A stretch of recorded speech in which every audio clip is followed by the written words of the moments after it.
Hey YouTube, what we have here is the 12-inch Cinema Fear,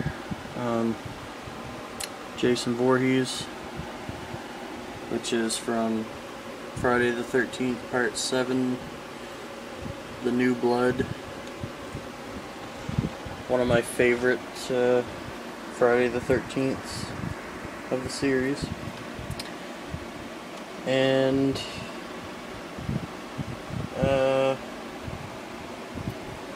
this is probably one of the nicest, or one of the nicer Jason Voorhees figures available. I don't know if it's still available. Like I never really looked on their website or anything like that. I don't know if they're still making them or not. I don't think they're really rare. There's quite a few videos on YouTube,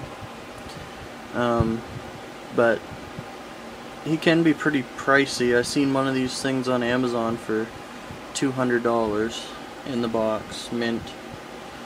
Now mine is in the box. It's not exactly mint. I have had it out of the box, but it's really easy to put back in. So I also seen this go on. It's on eBay right now for $100 to buy it.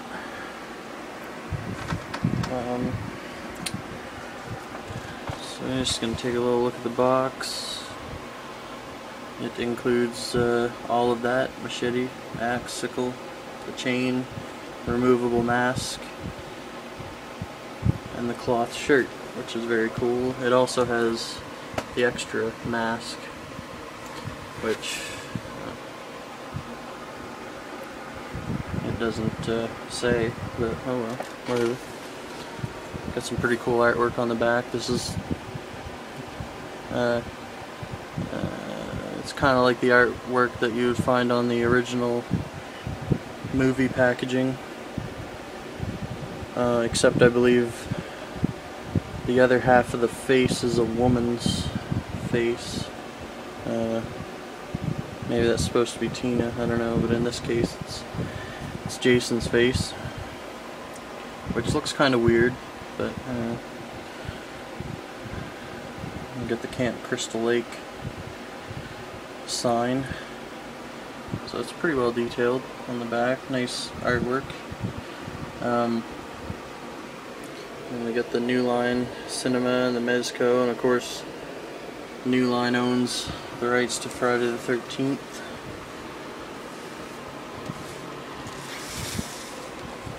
I don't know if New Line and Paramount ever had anything to do with each other, but it used to be Paramount. But yeah, so what I'm going to do is I'm going to take this guy out of the box and have a closer look. Okay, so here he is out of the box in all his glory. And here is all of the weapons that come with it. Got the scythe, which looks really cheap. The blood splatter is really good on the scythe, and the handle's fairly good.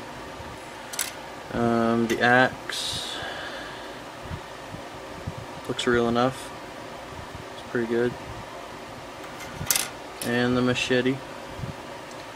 The machete looks really good, but the blood, I don't know, I think the blood looks kind of fake. I'd say whoever he stabbed might have had some cholesterol problems, because that blood looks awfully thick. However, so here we go, the main course. So we get kind of a close-up of his, well, first of all, I'll just show you this is real cloth, real material. The chain is made out of metal, and I'll kind of just hold this guy up in the light a little bit so you can see more detail. The mask is really detailed, looks good, and then as we go around you can see the detail on the head and the side of his face. As we go down some more, you can see underneath the cloth, he's all kind of rotting away. And of course the spine coming through the back of his shirt and the shoulder, and his hands with the bones starting to show through. Now the top is all is cloth, and underneath is plastic. The bottom, the pants, it's all plastic, and there's no articulation at all. The feet, I think, maybe move a little bit, but there's not a whole lot going on there as far as articulation goes. Upstairs here, his arms do articulate somewhat, and I kind of like the fact that the cloth kind of covers up, you know, all the little articulation places, like the, you know, like the little, it makes it, you know, a little bit more realistic looking, even when you have him posed a certain way. You know, his arm doesn't look all deformed because of all the articulation points, things like that. That's one of the reasons I prefer action figures that don't have any articulation, or statues. But like I've said before, statues are really expensive, so that's why I prefer action figures. But if I could afford statues, I'd buy statues. So now we're going to take a look at his face, and the mask of course does come off. And there he is. So you just take a little bit closer look at the mask. It's pretty accurate. All the holes are where they're supposed to be, and all the little cuts and damage and all that.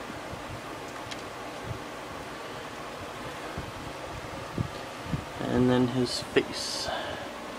Now the face maybe isn't quite as detailed as it is in the NECA 18-inch Friday the 13th Part 7 Jason. But I mean, this one is pretty good, and I think this is supposed to be post-burned Jason. If you remember at the end of Friday the 13th Part 7, he's in the house and the house explodes, and he's like, you know, he's set on fire and all that.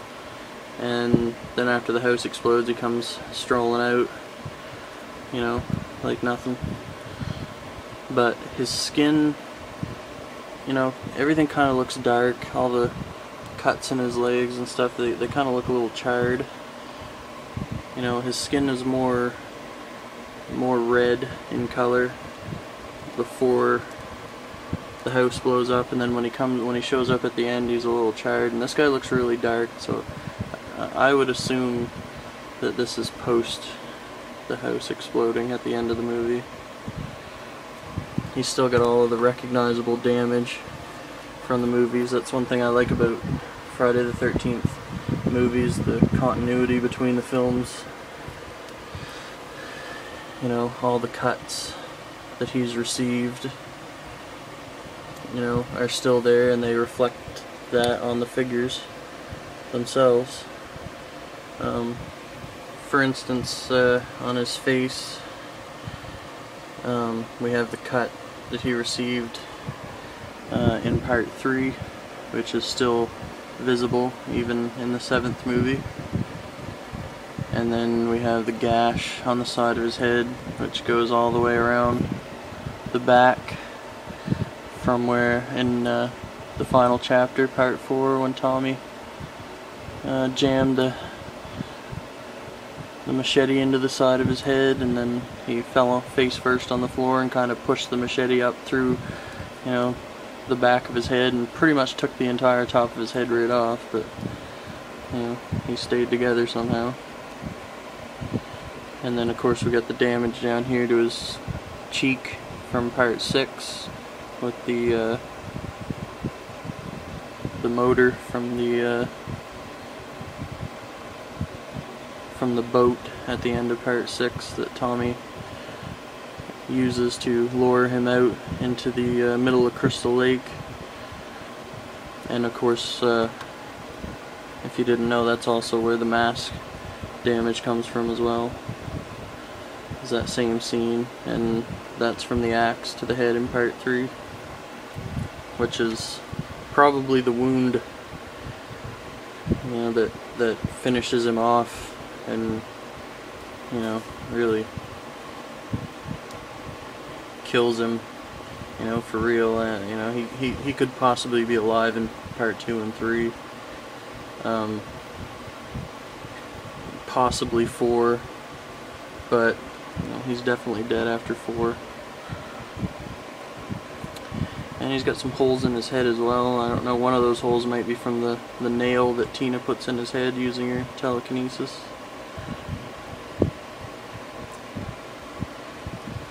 But yeah, I just like how they carry all the damage over, you know, movie after movie.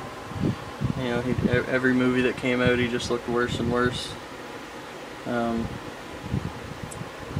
But in turn, every action figure looks cooler and cooler because, you know, the damage, it just looks really good. Makes for a kick-ass looking action figure. And here's the broken mask. You can also put that on to show kind of what it looked like as the mask was splitting off his face. But I don't know, when I show this guy, I usually just, you know, have the mask on. I mean, the face looks good, but the neck 18 inches way, I think, way more detailed than this one. And I prefer that figure over this one, but this one's cool, you know, with the cloth shirt and all that. So yeah, this is my 12-inch Friday the 13th Part 7 Jason Voorhees. I hope you all enjoyed. And if you guys have any questions about this guy, feel free to put them in the comments. So yeah, take care.